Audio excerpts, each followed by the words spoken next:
આ સને 2025માં ખેરગામ ખાતે ખેરગામ પોલીસ સ્ટેશનમાં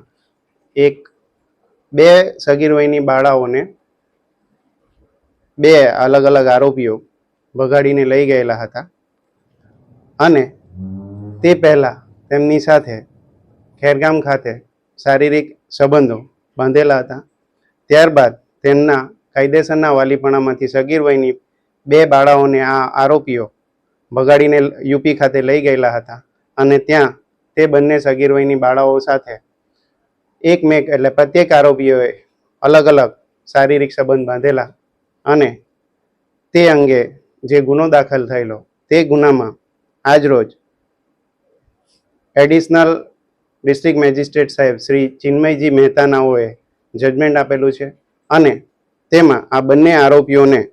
20 વર્ષની સજા ફરમાવેલ છે